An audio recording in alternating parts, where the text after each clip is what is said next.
For Bertuzzi gets blocked.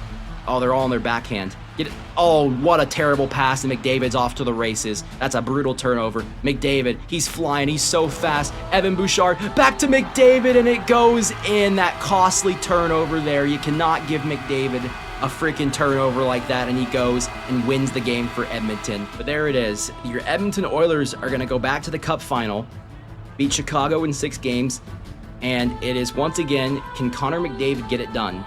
Can he get back-to-back years for McDavid? Can he win? Can he get back to the Cup final and, you know, win the Conn Smythe, win the Stanley Cup for McDavid? So the Edmonton Oilers will win the Stanley Cup in 6 games. Connor McDavid is a Stanley Cup champion. There you go, Edmonton Oilers fans. Connor McDavid is a Stanley Cup champion. Well, welcome back, Chicago. It has been a minute since I actually live commed one of these. That recent video I just uploaded, I actually recorded that probably 4 months ago. So this is the first time I'm actually recording this, and it is, what is it? June 6, 2025. Regardless, we are back. I am not giving up on Chicago yet. It's summertime, but I still have a dynasty here to build in Chicago, and I am determined to finish my work here with the Blackhawks. So our first season was kind of crazy. We massively overperformed. I think that, overperformed is an understatement. This team making the playoffs was a stunner. I mean, we finished better than Winnipeg. We won 45 games in regulation. We won, it was just a stunner. We were 2 points off from being the second best team in our division. So it was just a very interesting year all around. We ended up beating sweeping the Colorado Avalanche, one of the best teams in at the President's Trophy winners, I believe. Then we beat the Dallas Stars, and then we took Edmonton to 6 games after we won the first 2, and then Edmonton won the Cup. Definitely did not expect to be in the conference finals after in the first season. I was expecting to probably have a top 5 pick this year. So the fact that we made the conference finals is a stunner. It puts me in a weird spot because I still think we're in a rebuild, but our team simmed well somehow, but we could just suck next year. It's kind of unknown. So I'm not going into next year with any expectations, but Connor Bedard has ascended and become a high enough overall now to where I feel like as a 92, he can carry us. He is good enough, in the way the game sees players that get into the 90s. I mean, he's 19 years of age. He's already a 92 overall, and he's coming off of an 85-point season with 35 goals. So it's a pretty good season. We're in a good spot with Connor Bedard here. So he's ready to get paid. I think the biggest thing for Bedard is I want to make him shoot more. We got to just keep telling him to shoot more. We got to get his shooting into the 300s, the 350s. I think that's when we're going to start seeing those 65, 60 goal seasons. That's kind of the goal.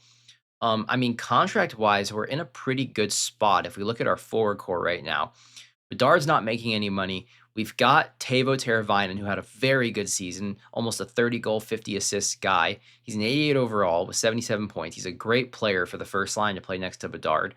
We've got him locked up for 2 more seasons after this at $5.4 million, so it's a good contract there.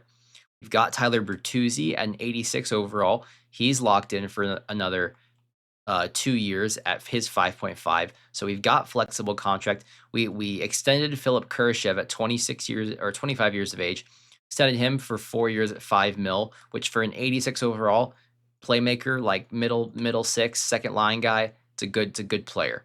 So we're retaining our good players. We're not really cap strapped by any contracts.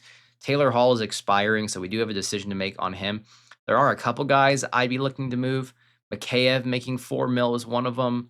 Athanasiou's coming off. We're not going to re-sign him. That's $4 million. Jason Dickinson's a guy I'd like to trade at 4.25. Nick Foligno's a guy I'd look to move off of too at 4.5 at 82, at 37 if we need to. Oliver Moore is very interesting. We'll get to that in a second. Lucas Reichel, young, making only 1.2. He's not a big deal. Other than that, we don't have a lot of money tied up in the forward core right now.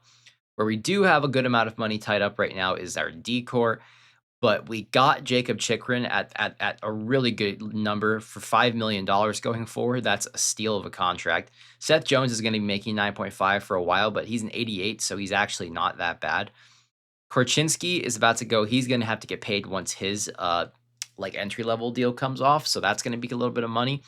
Vlasic's a guy we could look to move, making 4.6 potentially, but 4.6 is a guy in 83. If he can get up and if he can get to like an 84, 85, like that 4.6 really isn't that lot as defenseman contracts go as the cap ages. So we have some good defensemen that are locked up for reasonable term. It's not like we're paying anybody a crazy amount of money. Connor Murphy is a guy I'd look to trade as well, making 4.4, but we're not in a situation to where we have to move off anybody yet and burn assets or even try to get anything just because of the situation we're in with our cap. Like we're not paying anybody yet. So we're not in a situation, we don't need to rush anything. Don't need to make any stupid trades. Peter Kochetkov looking really solid, making $2 million for 2 more years. So our goalie situation looking good, but he's going to definitely be willing to get a pay raise after he had a really good run with us in the regular season. I mean, he went 10-6 with a 927 save percentage, and then in the playoffs, obviously, he put up a 926. He had more than enough in the playoffs. He was absolutely elite for us. So if Peter Kochetkov becomes a stud goalie for us and consistently can put up numbers like that, we're in really good shape. I think what we need to do right now is obviously we need to retool our forward core and look to the future to build that around Connor Bedard. We did definitely lack some scoring in terms of our forwards. We need another shooter. That's really what the deal is. We got to get more goal scorers on this team. I mean, if you look in the playoffs of what happened, 7 goals, 7 goals, 7 goals, and then after that it's just no man's land. Like Oliver Moore put up 5 goals, but we just we got to get some more goal scoring on this team. We don't have enough sniper power forward type players. Now Oliver Moore is really interesting because he is a playmaker, but he sims like he's more of a sniping playmaker. So I think if we could get Oliver Moore shooting a little bit, I mean, he had 21% shooting percentage. That's crazy. So I think Oliver Moore could be that like dual threat McKinnon type playmaker in this game where he shoots and passes. We're just going to have to see on that front. We have a lot of interesting decisions to make with this roster in terms of like what we want to do. I'm not rushing to make any trades. I kind of want to get through the draft and get through free agency and kind of see where we sit. And then we can kind of assess what we want to do.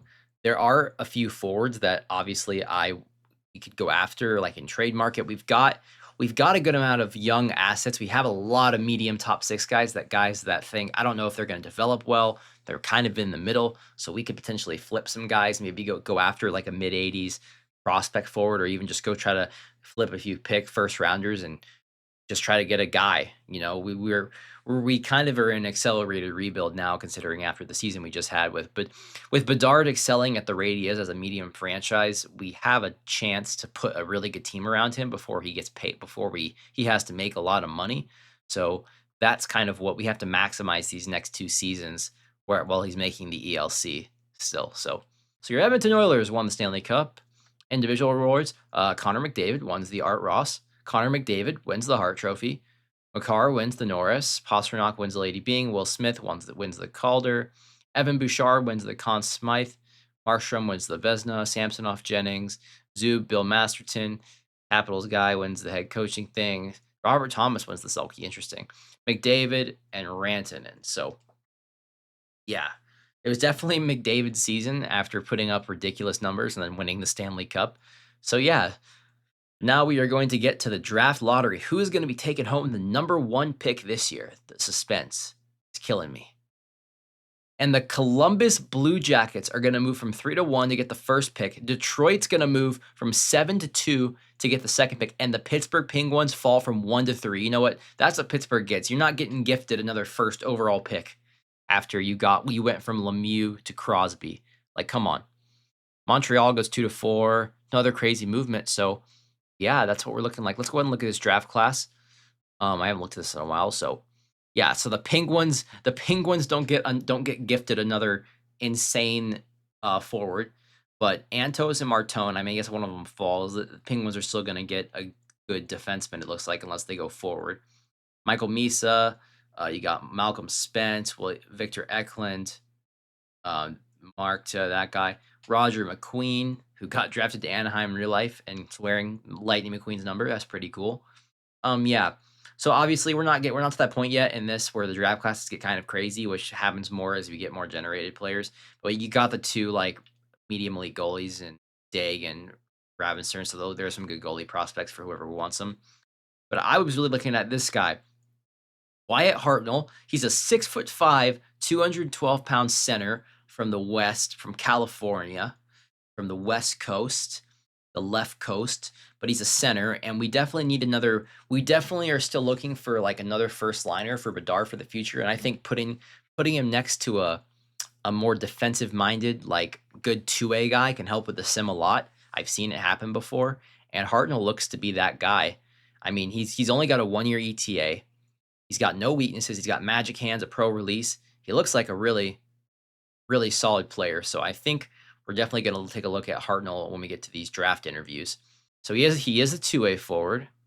So 100% 2A forward. Let's see what his strengths and weaknesses are.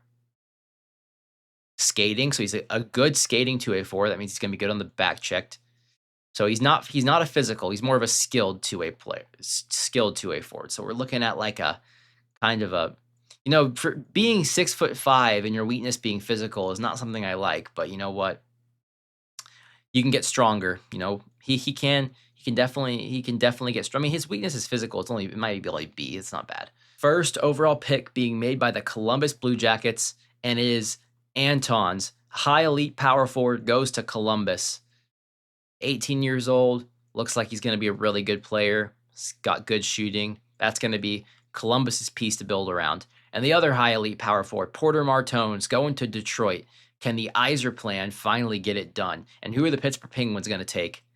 They're going to take the defenseman with 2 X factors, defensive defenseman in Pittsburgh. It's not a sexy pick, but it could be the anchor that sets the future for the Penguins blue line.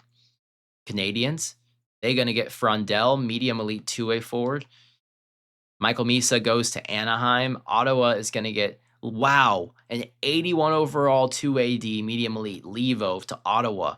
So Ottawa and Pittsburgh getting 2 of the best players in the class with those defensemen. Mike Spence goes to the Sharks.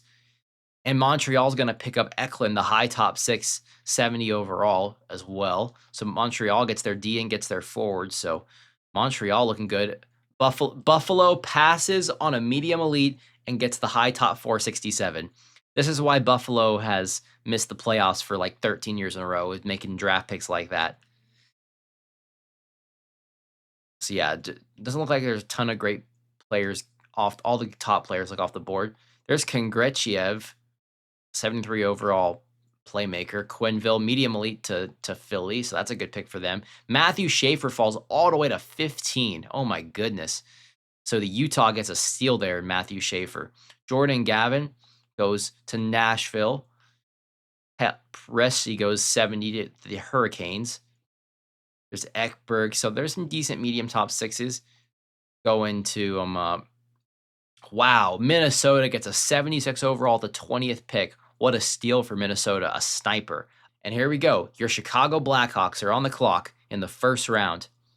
And we already know who we're going with. It's going to be Hartnell from the West Coast, the center. He's no weaknesses. He looks really solid. We need an anchor on our team. A 6'5" center, 17 years old. Welcome to Chicago, Wyatt Hartnell. 74 overall, low elite 2A forward. We will absolutely take that. Doesn't have the medium elite, but a low elite 2A forward to help with our forward core of the future. Number 11. Welcome Wyatt Hartnell. He's got 3-star defense, good, solid on the awarenesses already, good, solid puck skills, all 80s. The shooting's all low 80s. This is a very balanced player. If we can kind of mold him into something like in this game, to somebody into like a Sebastian Aho type of player, that's absolutely what we need. What a good start here for the Blackhawks. That's a great pick. Screw it. We're going to just take a shot in the dark here. Maybe get lucky. Maybe it's a bust, but who knows? It's the end of the first round. It's an extra pick. Welcome to the Blackhawks, Ruslan Karamov. Let's see what he is. You know what? A medium top 9 sniper that's already 67, you know, that's a third line player, fourth line player. That's a depth scoring player. It's not bad. It could have been worse. So this could be a hidden, this could be a big pick here. If this guy is actually like, I mean, he's 2-year ETA. Like 2-year ETA's got to be like 68 or 69 overall. Like that, and that's not like bullshit. Like that's confirmed 2-year ETA. Brian Reich from the West Coast, another American from the West Coast. Did our U.S. scouts find a gem? Brian Reich, welcome to Chicago. 67 overall, medium top 6. You know what? That's still a good pick. I mean, he's already almost a 70. You always need defensemen. That's a good depth pickup. You know, that could be a third line defenseman that kills penalties and does a good job for us. I mean, this is how you build a cup winning team. Not every pick is going to be a superstar. You got to find players that have a role. If this guy can become a really good penalty killer for us going forward, you know, that's all I really care about. Brian Reich, I mean, he could develop into something too. I mean, he's medium top 6, so who knows? But he's 67 already, so that's picking up that high of an overall in the 3rd round. That's really good. We've gotten a couple guys that has some really good high floors. In an A+ league, Matthias Norquist, he's got a 3-year ETA with no weaknesses. Hopefully, he's at least like low top 6. Come on, Matthias Norquist, welcome to Chicago, buddy. Low top 6, 65 overall power forward. You know what? We are getting some players that are very high overall already. So we're getting some really high, high floor guys, which isn't a bad thing. Like we're getting guys that have a good chance of it, that are young, that are high enough to where they could at least get to like the high 70s in a couple of years. So with a 3-year ETA, welcome to Chicago, buddy. Low top 6, offensive defenseman 63. So we got another guy that's got a fast track ETA. But we're just building some of that depth, getting some of these guys that, you know, they have a chance to, you know, make our third line, you know, deep pairings of the future. He's supposed to go 196 overall. Reese McBrain. It's a pretty much all-American draft. They're doubting him. They don't think he's big enough. He's only 6 foot. They think he's short and he can't make it. But he's got character and work ethic. He's going to grind. It's going to take him a bit, but he's going to grind and get to the top. Reese McBrain, he's a good team player, and welcome to Chicago. Low elite, center 2A forward, 50 overall. We'll see if McBrain can become something, but he has good character and good work ethic. We're trying to change the culture. He fits it, number 95. He's going to potentially, maybe in 5 years, be a big reason we could maybe win a Stanley Cup and become a dynasty. So we will see what Reese McBain turns into on my fucking dyslexia. All right, so we're here at the re-sign stage. We don't have a lot of guys that we really need to re-sign. We kind of have a lot of our guys here, but Taylor Hall does want an extension. But I'm not super keen on giving a 33-year-old a 3-year extension. It's not something I'm completely interested in. I think, in all fairness to Taylor Hall, I think we let Taylor Hall walk.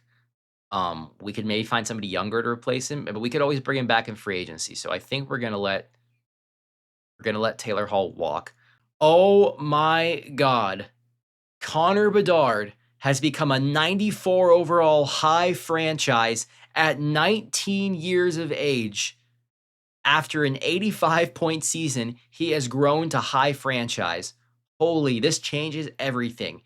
He has 6 or 7 years of a high franchise, Connor Bedard does.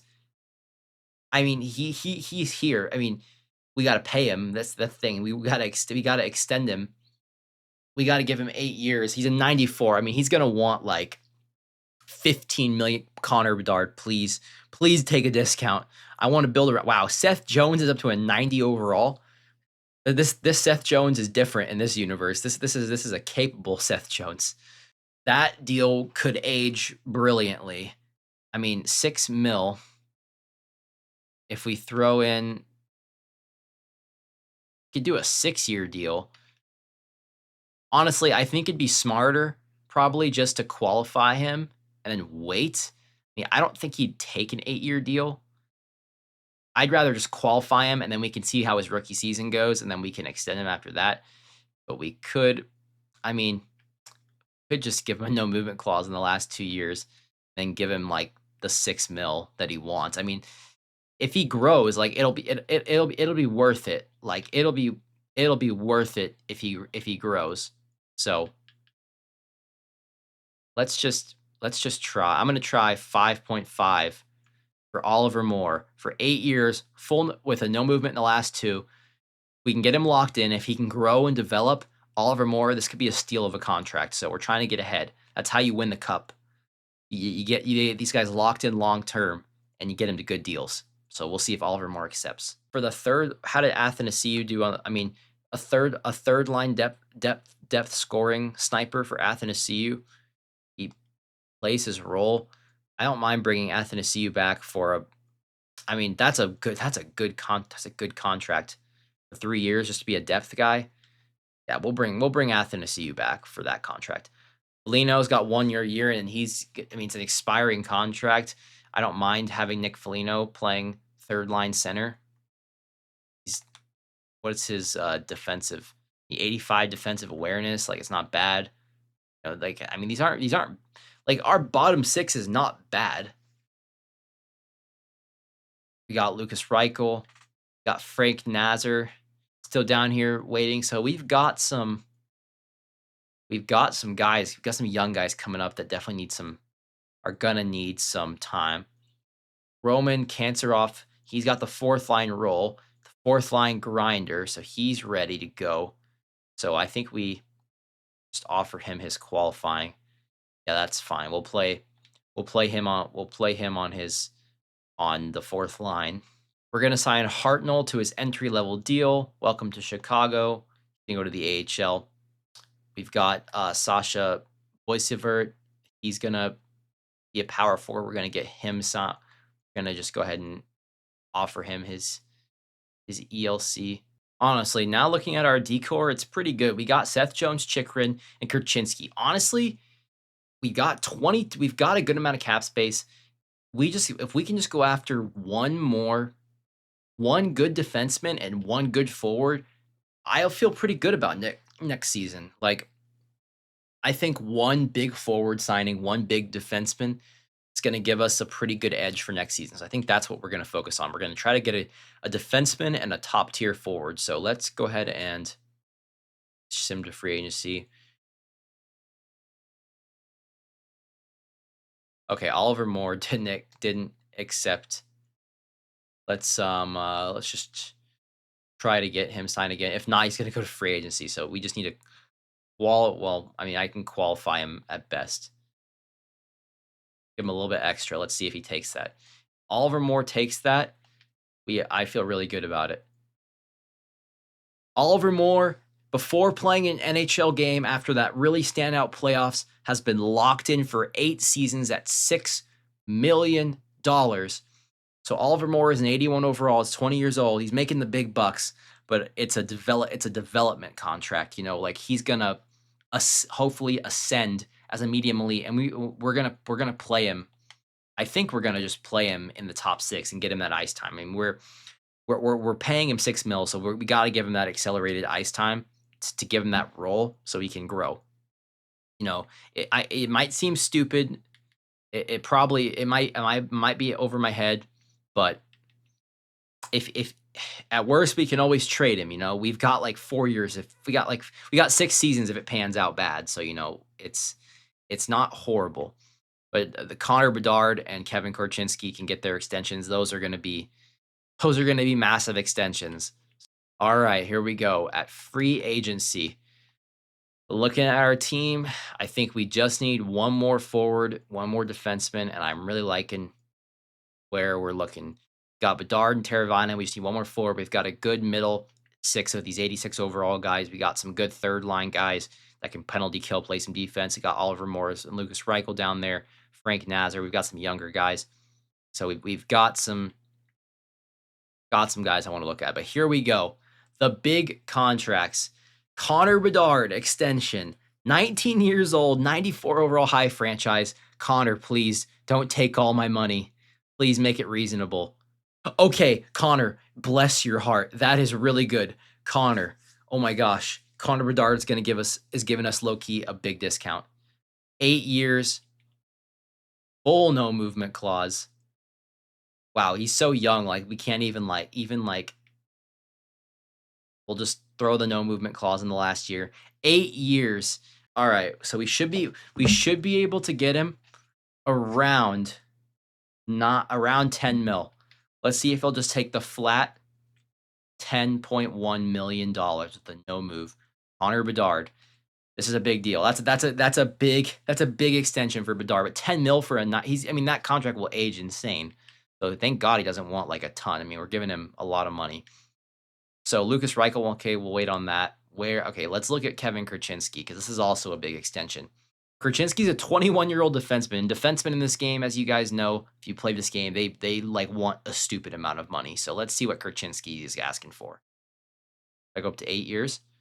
Wow. Holy crap, that's a good deal. Kevin Kurchinski, my man. We'll go with the full no move. I don't plan on trading him. I'll pay that in a heartbeat. Like that's such a good contract for a defenseman. He's going to become our number one defenseman. Like for that, I'll just give him exactly what he wants. I'll give him a little bit extra even. Cherry on top. I'll give you a nice 6.3. We can lock in get him and Bedard locked in. I'll be our 3 young players locked up for the long haul. That really good. And then we just have to get Peter Kochetkov extended in a couple years, and then we will have a full young core of our forward, our defenseman, and our goalie, and we can build the team around that. But this season, free agency, who is Evan Bouchard? Evan freaking Bouchard. Oh, he's an RFA though. Damn it. I was like, that would be crazy if he wasn't an RFA. God, this free agency kind of sucks. There's not even a high end forward. I mean, Brock Besser is cool, but he is a sniper. We do need goal scoring, so it actually works. He only played 35 games last year. He's coming off an injury. Damn, you better not demand a crazy contract then. We have a lot of money. Like I can just overpay to get him for 1 year, so that's not like a terribly crazy thing to do. All right, decor though. We need to wow. There are no defensemen in this class. That is terrible. We might have to trade for a defenseman. Just try to find somebody on expiring and give up a pick. Like that low-key might be the move because there's just not a good high-end defenseman in this class. We might have to wait till the trade deadline to pick up like a defenseman. Get them locked in. Connor Bedard is a Blackhawk for the next 8 seasons at $10.1 million. He's a team player. He wants to win the Stanley Cup. He took a good contract. He didn't overpay. An easy deal to sign. Bedard for 8 years. Let's freaking go. Korchinski signs. The future of the Blackhawks is locked up for the next 8 years. This sucks. This is so frustrating. Like we have money. I want to play with, but we don't have we just don't have there's just no free agents. We might have to hop on the trade market and go and just be aggressive. Like we gotta maximize next year before all these extensions kick in. But we've got 1 year.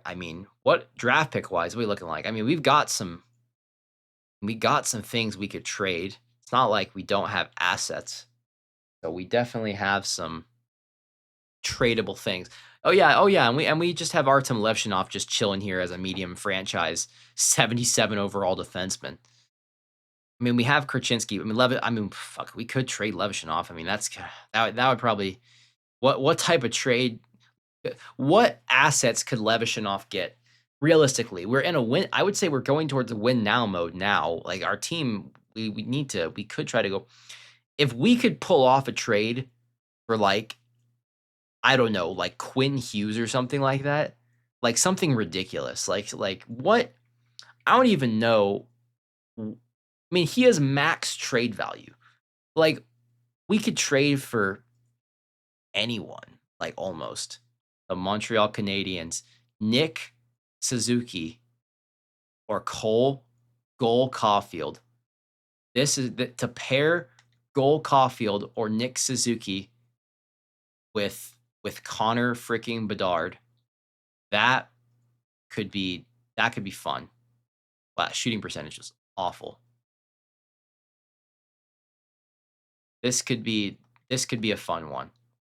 We get Bedard a running mate, and then we have our two forwards to go after, and we just paid Krasinski to be our defenseman of the future. And Levashinov could become amazing, but I look at it like this, guys. Defense, he's going to end up in 3 years. I know how defenseman contracts work in this game. He's going to ask for 15, 16 million dollars. That's just how it is. You can't have that many medium franchises on your team because you're just going to get capped out like at a certain point. And I almost don't want to have a medium franchise defenseman because it's going to end up it's going to screw the cap up so much. I think it'd be smart trade him now. We get a guy like Cole Caulfield, right? A sniper, put alongside Bedard. Let those two guys cook on the first line together with a Teravainen, and that's your core of the future right now. For the next 6 years, you have Caulfield and Bedard together. You have a 6-year window now to go after the Stanley Cup. All right, this is a blockbuster deal. Levashinov, Vlasic for Caulfield, Gouli, and Jersey fourth. We're giving up the franchise defenseman to pair Bedard with a forward for the future. We don't know. That's why I love this game. These are the moments right here. This trade could alter the franchise for both teams. Could Levashinov become Montreal's franchise anchor at defenseman? Who knows? But here we go. Will it go through? Trade accepted. The Montreal Canadian fans are going to be cheering in the streets when we announce this deal. So they think it's a steal. I think it's fair because Caulfield, if Levashinov is like supposed to be this like franchise altering defenseman, sure, but he also hasn't done anything in the NHL yet. This is all principle. Caulfield, Montreal thinks they fleeced us, so I don't know. But Connor Bedard and Cole Caulfield, it's going to be cinema here in Chicago next season. It's going to be cinema. Absolute cinema. All right, so I know we're inevitably going to deal with some injuries, so I'm going to pick up Brian Dumoulin. We can always trade him, but I just want to get us closer to the cap floor so it doesn't like raise our contracts by anything. So we're going to offer Brian Dumoulin to be a 7th D or 3rd pairing, depending on what it is. That gives us $5 million to work with. As we get closer to the trade deadline, we're going to have a chance to, potentially, I'd say trade deadline, we go after a big defenseman. That's kind of going to be what I'm eyeing for Chicago. To go after a big defenseman at the trade deadline to try to help us for a cup. Other than that, our roster's pretty much set, Chicago. Year 2 with Cole Caulfield and Bedard leading the franchise. 24-year-old Caulfield, he's going to be here till he's 30. He's in his prime, a 90 overall, a sniper with Bedard, who's a sniper. So we've got these two snipers that both kind of play like playmakers a little bit more. Bedard doesn't shoot as much as I'd want him to, and Caulfield doesn't shoot a ton. But what should happen for both these guys both should get like 40 goals, like 60 assists, 65 assists. That's kind of the idea, and Teravainen can help as well. We've got some good. We've asset management good, contract management good. As much as I wanted to keep Levashinov, I think we have to maximize it now. Like Bedard has ascended to where he is the guy now. Like we need to screw waiting. 3 years from now, Levashinov could get to the NHL, or 2 years. I mean, we might already have missed the window. The window was now. So we have Caulfield and Bedard, the C and the C, 2 C's, Cole Caulfield, Connor Bedard, ready to go. The 2 young studs in Chicago, ready to lead the franchise to greatness. The first thing on the agenda. Welcome, Connor Bedard, the new captain of the Chicago Blackhawks. The baton has been passed to Bedard. After everything that happened in the offseason, he got the extension. After the playoff run, after everything, it's Bedard's time now. So Connor Bedard is your captain of the Chicago Blackhawks. There it is, your first look at Connor Bedard with the C. Captain Bedard, ready to lead the Chicago Blackhawks to the Stanley Cup. And there's your first look at Cole Caulfield as a member of the Chicago Blackhawks. Number is subject to change. I don't know what number we'll give him. I think I'll just go ahead and try to give him the other number and switch some numbers around, but give him his Montreal number. But there he is, Cole Caulfield, baby, looking like an absolute stud. All right, here we are in the regular season, and this is what our new forward lines are going to look like, at least to start the season. Everything is subject to change, but this first line looks absolutely fantastic. We've got Teuvo Teravainen, the playmaker, to provide that sweet passing, and then we've got Connor Bedard down the middle, 95 overall, high franchise. He could get up to a 97. It's very possible. I mean, like everything is. His shooting isn't even close to being maxed out yet. That could still get up there. His puck skills are amazing. His offensive awareness is 99. That's crazy. That's gonna give him such a good sim probably. And then we've got Cole Caulfield. It's perfect on the right wing next to Bedard. He's got great puck skills, good shooting. These two together could be something special. It could. I'm trying to recreate that McDavid Draisaitl type of vibe. That's what I'm going for.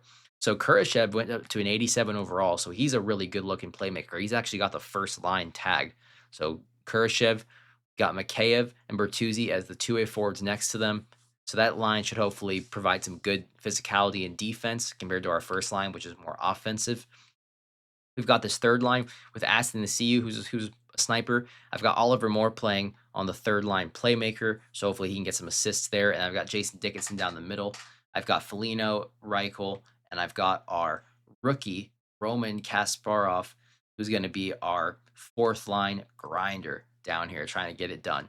Defensively, looking really solid. We've got Kevin Kruchinski and Seth Jones with a +3 on the first pairing. We've got Caden Gooley and Jacob Chikrin on the second pairing, and then we've got Brendan Dumoulin and TJ Brody on the third pairing. So we are looking good on the decor. Feel very solid about that. Then Peter Kochetkov has grown to an 87 overall, medium elite, very looking strong in net, and we've got Lauren Brassot in net as the backup. So our team's looking really solid. I think we're going to be we have definitely have a chance to be a better regular season team. I think we're going to be a contending playoff team. I don't know if we're the favorite, but got to prove it. But I like our chances. So our power play, we've got Bedard, Teravainen, and Caulfield, Oliver Moore, and Krasinski on the first line power play.